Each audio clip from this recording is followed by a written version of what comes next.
예, 오늘 추수감사주일 위드 감사라는 제목으로 하나님 말씀 전할 때에 크신 은혜가 있기를 주의 이름으로 간절히 축원합니다.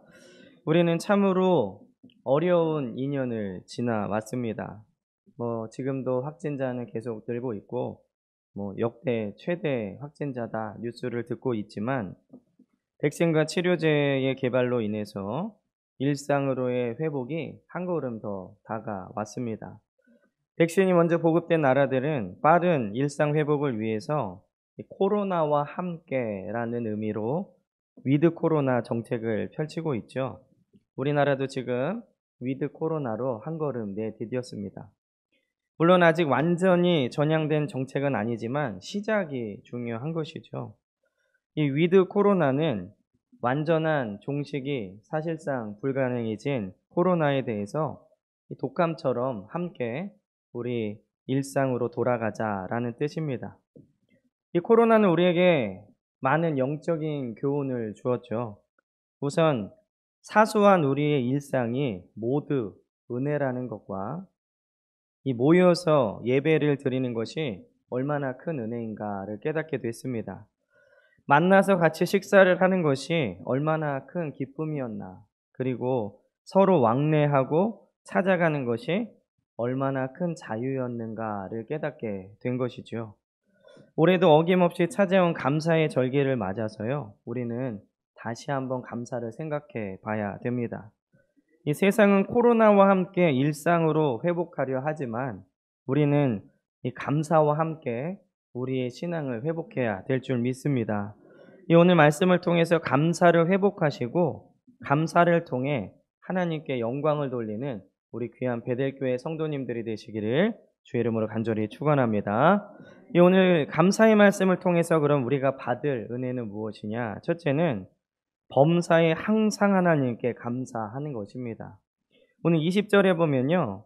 범사에 우리 주 예수 그리스도의 이름으로 항상 아버지 하나님께 감사하며, 우리가 성경을 읽고 묵상하다가요. 이 범사, 항상 이런 단어가 나오면 왠지 마음에 무거움을 느낍니다.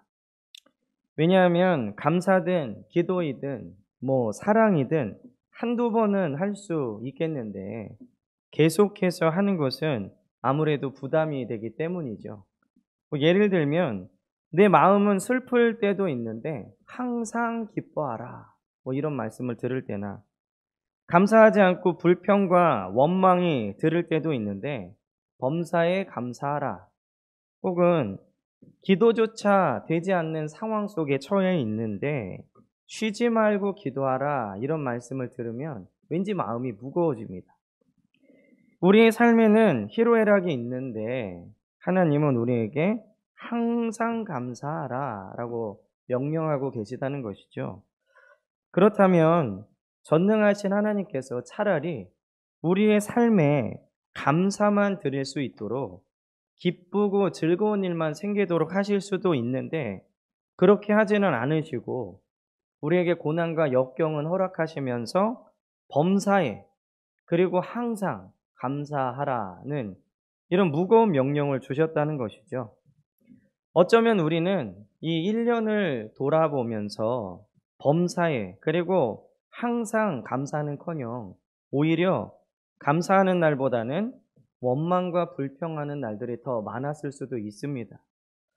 그렇다면 하나님은 우리에게 절대로 불가능한 명령을 내리시고 거기에 순종을 바라시는 그러한 하나님이십니까? 그렇지 않죠. 하나님은 우리가 충분히 범사에 감사할 수 있고 항상 감사할 수 있기 때문에 오늘 이 말씀을 주신 것입니다. 그렇다면 우리는 어떻게 범사에 항상 하나님께 감사할 수 있을까요? 이 첫째는 예수 그리스도로 말미암아 항상 감사할 수 있습니다. 오늘 20절에 보면요. 범사에 우리 주 예수 그리스도의 이름으로 항상 아버지 하나님께 감사하며, 오늘 말씀은 무작정 하나님께 감사하라 말하고 있지 않습니다. 주 예수 그리스도의 이름으로 항상 아버지 하나님께 감사하라 이렇게 명령을 하고 있죠. 오늘 말씀에 기록되어 있는 이 이름으로라는 말을 때문에로 바꾸면은 그 의미를 정확하게 알 수 있습니다. 우리는 우리 주 예수 그리스도 때문에 범사에 감사할 수 있다는 것이죠. 이 하나님의 자녀는요, 예수 그리스도 때문에 예수 그리스도 한 분만으로 범사에 감사하고 항상 감사할 수 있는 존재가 되었다라고 오늘 말하고 있는 것입니다. 우리는 예수님 때문에 항상 감사할 수 있습니다. 이 코로나 상황 속에서도, 그리고 우리의 인생이 밑바닥을 치고 있는 상황에서도, 혹은 앞이 전혀 보이지 않는 캄캄한 상황에서도 예수님께서 우리를 위해 죽으셨다는 사실은 변하지 않습니다. 예수님께서 우리를 위해 죽으셨다는 것은 무엇을 의미하죠? 나의 죄가 용서받았고 자격 없는 내가 하나님의 자녀가 됐다는 것입니다. 우리의 상황과 환경은 언제든지 좋아질 수도 있고요, 나빠질 수도 있습니다. 그러나 우리의 신분은 절대로 바뀌지 않습니다. 죽을 수밖에 없었고 지옥의 형벌을 받을 수밖에 없었던 본질적으로 죄의 종이었던 내가 이제 하나님의 자녀가 되고 구원을 받게 된 것은 바로 예수 그리스도 때문입니다. 그러므로 우리는요, 우리의 상황과 환경과 상관없이 예수님 때문에 범사에, 그리고 항상 감사할 수 있는 것이죠. 오늘 우리는 예수 그리스도 때문에 하나님의 자녀가 된 줄 믿습니다. 아무리 생각해도 감사가 떠오르지 않거나 감사한 마음이 들지 않는다면 우리를 위해 죽으신 예수님의 십자가를 바라보시기 바랍니다.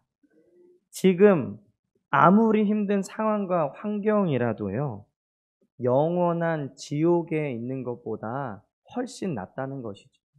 지금은 너무 힘들고 어렵고 견디기 힘들지만 지옥에 가는 것보다 훨씬 나은 것이죠. 그게 바로 예수님 때문인 줄 믿습니다. 오늘 우리가 범사에 항상 하나님께 감사할 수 있는 두 번째 방법은, 감사는 하나님의 명령이기 때문에 항상 감사할 수 있습니다. 이 하나님의 명령이라는 말은 무슨 의미입니까? 순종해야 된다는 말이죠. 감사는 나의 기분과 상황에 따라서 하는 것이 아니라 하나님의 명령이기 때문에 순종해야 되는 것입니다. 그런데 이 말을 들으면요, 어떤 사람들은 감사의 마음이 없이 하는 감사가 진정한 감사입니까? 라고 물어볼 수 있죠. 그러나 감사는 마음과 감정의 문제가 아닙니다. 우리는 마음에서 늘 고맙고 죄송하고 저 사람에게 뭘 주고 싶고 이래야 진정한 감사라고 생각하는데, 사실은 감정의 문제가 아니죠. 감사는 하나님의 명령이기 때문에 순종하는 것입니다. 하나님의 말씀은 감정과 환경에 따라서 순종하는 것이 아니라 믿음으로 순종하는 것이죠. 그러므로 감사는 믿음의 문제입니다. 즉, 믿음이 깊을수록 하나님의 명령에 순종하죠. 그리고 감사의 마음이 있냐 없냐는 나중 문제입니다. 감사는 하나님의 명령이고요, 하나님의 말씀은 믿음의 깊이에 따라서 순종하는 것이죠. 그러므로 우리의 마음과 감정과 상관없이 믿음으로 순종하여서 감사를 드린다면 그것은 진정한 감사가 되는 것입니다. 아브라함의 예를 들면, 이 아브라함이 이삭을 드릴 때 마음이 어떠했을까? 정말 나는 아들을 드린다라는 그 감사한 마음과 기쁨이 넘쳤을까요? 그렇지 않았겠죠. 그런데 성경은 아브라함의 마음에 대해서는 한마디도 기록하지 않습니다. 오직 하나님의 초점은 그의 순종에 초점을 맞추고 계시다는 것이죠. 생각해보면 순종은 그 자체로 하나님께서 받으시는 귀한 것입니다. 그러므로 우리가 믿음을 가지고 순종하면 범사에 항상 하나님께 감사할 수 있는 것이죠. 또 우리가 항상 하나님께 감사할 수 있는 세 번째 방법은 그리스도를 경외함으로 감사할 수 있습니다. 오늘 21절에 보면요, 그리스도를 경외함으로 피차 복종하라. 우리의 감사는 우리의 신앙생활과 깊이 연관이 있습니다. 예배를 멀리하고요, 주님과의 만남을 소홀히 하고 있는데, 쉽게 말해서 내가 세상 속에 푹 빠져 있는데 마음 속에서는 감사가 넘치는 이 경험을 해보신 적이 있으십니까? 그것은 절대로 불가능합니다. 예배를 멀리하고 주님과의 관계를 소홀히 하면 감사의 마음이 아니라 두려운 마음이 생기게 되어 있습니다. 내가 이대로 살아도 되나? 내가 이렇게 하나님을 멀리해도 되나? 이런 두려운 마음이 들죠. 마치 하나님께 벌 받을 것 같은 그런 두려운 마음 속에는 감사하는 마음이 절대로 들어올 수 없습니다. 예배를 소홀히 하고 세상에 빠져 있는 사람이 하나님의 자녀됨을 감사하고 예수님의 십자가 때문에 내가 구원받았다라는 감격 속에 사는 것을 본 적이 없죠. 그러므로 우리가 주님을 깊이 경외하고 그분을 가까이 한다면 범사에, 그리고 항상 감사할 수 있습니다. 우리는 지금 감사하기 힘든 시기를 살고 있죠. 모두가 어렵고 힘들다고 얘기하고 있습니다. 그러나 우리는 예수 그리스도 때문에, 그리고 하나님의 말씀에 순종하는 믿음으로, 그리고 예수 그리스도를 경외하는 신실함으로 항상 감사할 수 있는 줄 믿습니다. 오늘 말씀에 있는 명령처럼 항상 범사에 감사하는 우리 귀한 베델교회 성도님들이 되시기를 주의 이름으로 간절히 축원합니다. 두 번째로는 내 곁에 있는 성도들에게 감사하는 것입니다. 오늘 말씀의 마지막 명령이 피차 복종하라 이죠. 오늘 바울이 말씀한 성도들 간의 피차 복종하라 라는 권면은 상하 관계에 따른 복종이 아닙니다.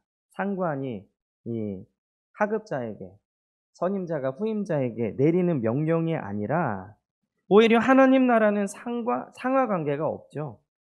하나님 나라는 모두 형제 자매이고 주님의 자녀들입니다. 여러분들이 그렇게 위대하게 생각하는 모세나 다윗도 천국에 가면은 다 형제들이에요.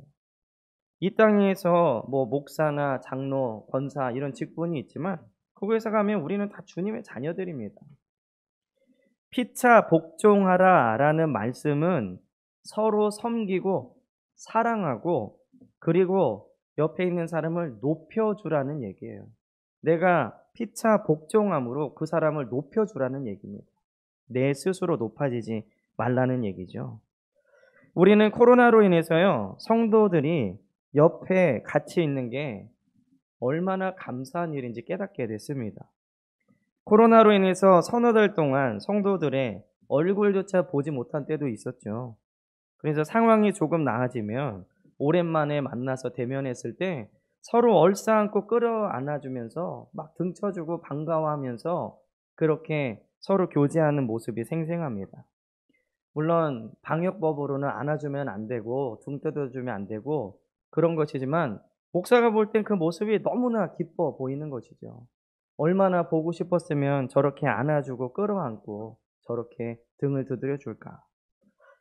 저도 카메라를 보면서 설교할 때 어쩔 땐 자괴감이 들었습니다. 아무도 없는 빈 성전에서 설교를 하면서 성도들이 지금 어떻게 듣고 있는가 반응도 볼 수 없는 그때의 자괴감. 그러면서 우리 성도 한 분 한 분이 얼마나 귀하고 소중한 분인가를 더더욱 깨닫게 됐다는 것이죠. 이 못난 목사의 설교를 들어주는 것이 얼마나 감사한 것인가. 힘써 아멘해 주시는 성도들의 그 목소리가 나에게 얼마나 큰 힘이 되었던가 생각하게 되었다는 것입니다. 옆에 앉아주셔서 감사드리고 또 부족한 설교를 들어주셔서 너무너무 감사드립니다. 또 부족한 목사를 위해서 기도해 주시고 또 교회의 여러 가지 방향과 행정에 대해서 협조해 주신 것 진심으로 감사드립니다. 그리고 또한 저는 이렇게 여러분들에게 감사하는 만큼 성도들을 위한 기도와 말씀을 전하는 것에 부끄럽지 않게 최선을 다하도록 하겠습니다. 제가 지난주 화요일에요, 이 감사에 대한 설교를 하기 전에 제가 먼저 감사를 실천해야 되겠다 싶어서 예전에 섬기던 교회 목사님을 찾아뵈었습니다. 근데 그 목사님이 그러시는 거예요. "목사님, 제가 추수감사절을 맞아서 또 감사의 마음으로 찾아뵙겠습니다." 그랬더니 찾아뵀는데 그 목사님이 그러시는 거예요. "명절 때도 안 찾아오더니 추수감사주일에 찾아오는 걸 보면 진짜 성경적으로 사나 보다." 이렇게 생각을 했다는 겁니다. 사실 추수감사절 땐 전화만 드리고 코로나가 갑자기 심해져서 못 찾아뵀거든요. 근데 그 교회의 이야기를 듣고 또 제가 사역한 이야기를 이렇게 드렸는데 그 목사님께서 이렇게 얘기를 하시는 거예요. "야, 베델 교회는 정말 은혜가 넘치는 교회구나." 이렇게 얘기를 하시는 겁니다. 저는 그 교회에서 오랫동안 사역했기 때문에 성도들하고 그 교회의 분위기를 알고 있잖아요. 그러면서 그 큰 교회 목사님이 정말로 우리 교회를 부러워하셨습니다. 심지어는요, 우리 교회 성도님들 좀 소개해 달라고 이렇게 얘기를 하시는 거예요. 비록 우리 교회가 규모는 작지만 남들이 들어도 너무 좋은 교회, 은혜가 넘치는 교회라는 소리를 들으니까 더욱 감사가 그때 넘쳤습니다. 다시 한번 말씀드리지만 여러분들이 이 베델교회 성도님들이라서 너무너무 감사드립니다. 우리 사랑하는 성도님들도요, 옆에 계신 믿음의 동지들에게 늘 감사할 수 있는 저와 여러분들 되시기를 주님의 이름으로 간절히 축복합니다. 이 마지막으로는 감사는 표현할 때 열매를 맺습니다. 하나님의 은혜에 감사하고요. 옆에 있는 성도들에게 감사하다면 이 감사를 표현해야 되겠죠. 그래서 지난주에 말씀드린 것처럼 지금 여러분들 주보에 보시면 편지지랑 편지 봉투가 있습니다. 이 시간에 설교를 짧게 마치고 여러분들에게 한 15분 정도 시간을 드릴 텐데 지금 편지를 쓰는 시간을 좀 갖도록 하겠습니다.